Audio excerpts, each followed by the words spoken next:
Namaste friends, welcome to my channel NetZax Research and Development.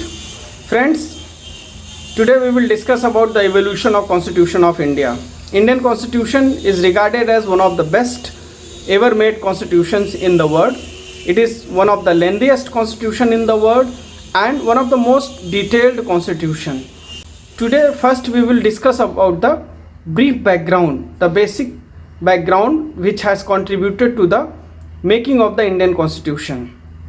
Friends, as we know that India got independence in 1947 and the process of making of constitution had begun well in advance when British government had passed cabinet mission plan to give independence to India, and Independence of India Act was subsequently passed.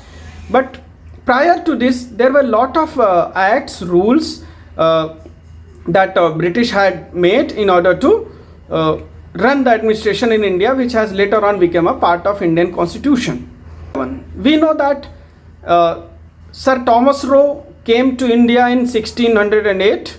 He presented himself in the Jahangir's court and somehow he got the permission of trade and starting business in India, having access to the ports in India, and afterwards British have started coming to India.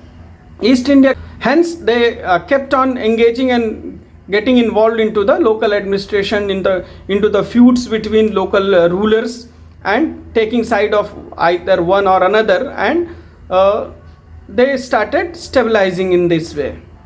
Mughal administration was diluting, it was becoming very weak day by day, it was shrinking. So British took advantage of the fights between local rulers on the one hand, and on the other hand they found weak Mughal administration as very conducive to establish themselves in India. Battle of Plassey took place in 1764 and 1765 onwards British got a strong control over Bengal, and from Bengal now they started expanding to other parts of the country. You know, for first law that British have made for India was Regulating Act of 1773. This was the first step taken by the British to control India. Here British Parliament got a control over the business of East India Company. They started regulating the East India Company. So to regulate it, they have designated Governor of Bengal, who was stationed in Fort William, as the Governor General of Bengal. So now earlier British had governors in major provinces like Calcutta, Bombay, Madras. Now the governor of Bengal, Warren Hastings, was appointed as the first Governor General of British administration in Bengal, and here Executive Council of the Governor General was established with the 4 members, and there was no separate legislative council to it.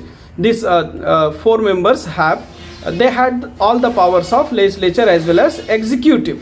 So this was the beginning of British law, and along with this Britishers have established a Supreme Court, also Court of Adjudication in Bengal. In Kolkata it was established, and here British Governor General was authorized to deal with the subject, and officials of the company were also prohibited from directly engaging into any kind of transaction with Indians, because there was news of lot of corruption British officials were doing in India.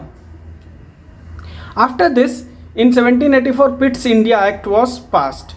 So it has this act was very significant because it has distinguished between the political and commercial activities of the East India Company. So political activities were given in the hands of Governor General, and commercial activities were given in the hands of company with control of Governor General.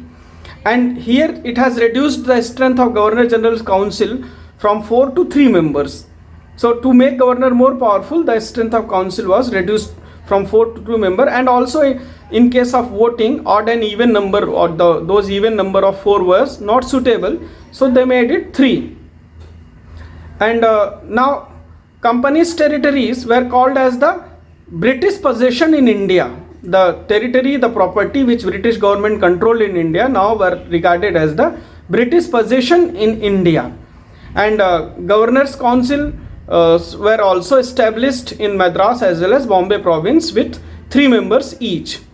But Governor General of Bengal was the head of all the councils.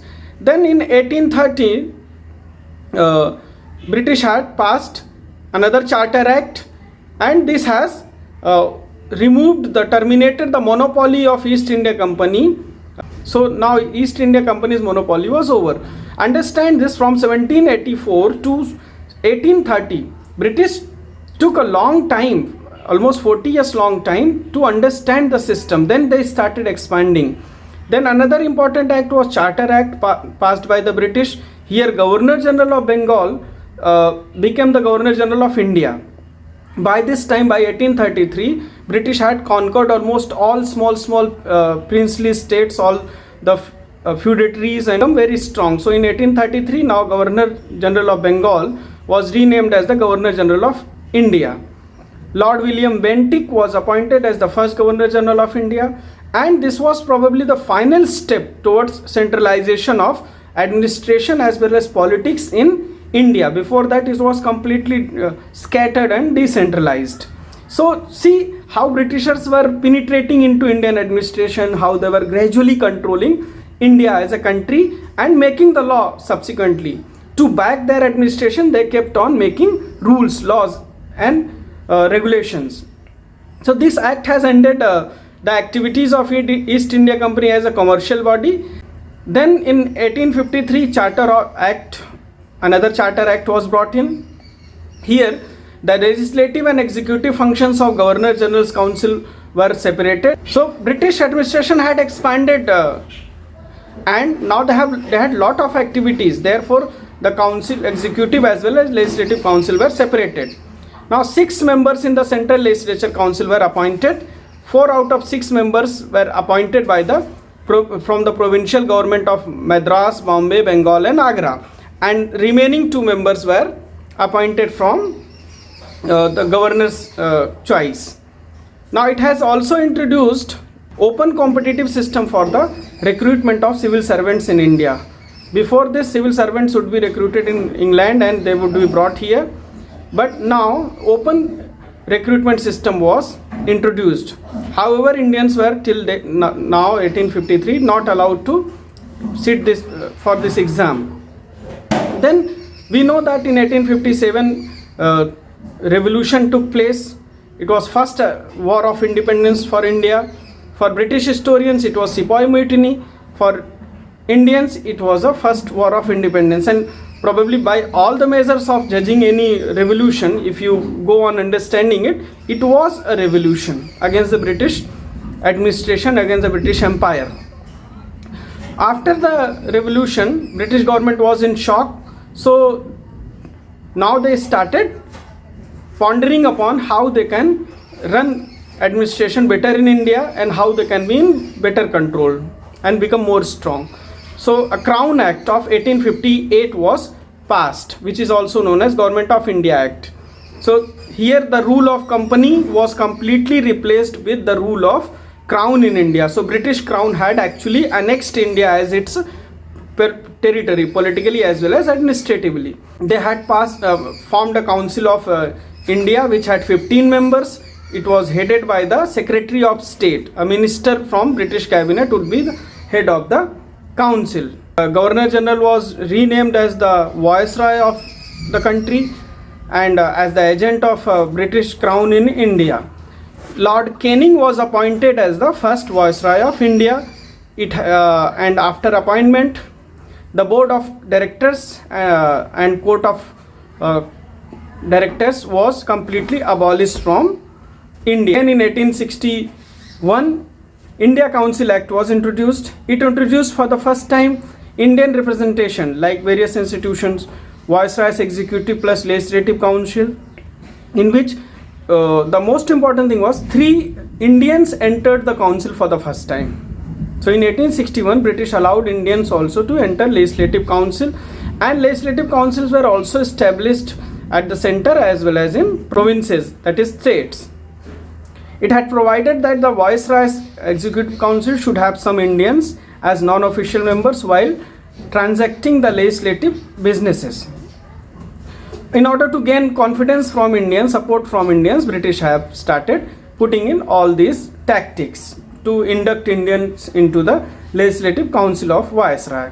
It had accorded statutory recognition to the portfolio system, like today's ministry cabinet system, and it has initiated the process of decentralization by restoring the legislative provinces of Madras and Bombay. So now in Madras and Bombay, legislative provinces were again made functional. By 19, we know British tried to partition Bengal. In 1904, partition of Bengal took place, which was opposed by all the Indians jointly. So they have started putting in efforts to divide Indian society. As an effort of division, lot of acts like Montagu-Chelmsford Reform, Morley Minto Reform, Government of India Act 1935 was introduced, which I shall be discussing in next video. Please like, share and subscribe, and give your valuable suggestions and comment to our videos so that we can put in better efforts for you. Thank you very much.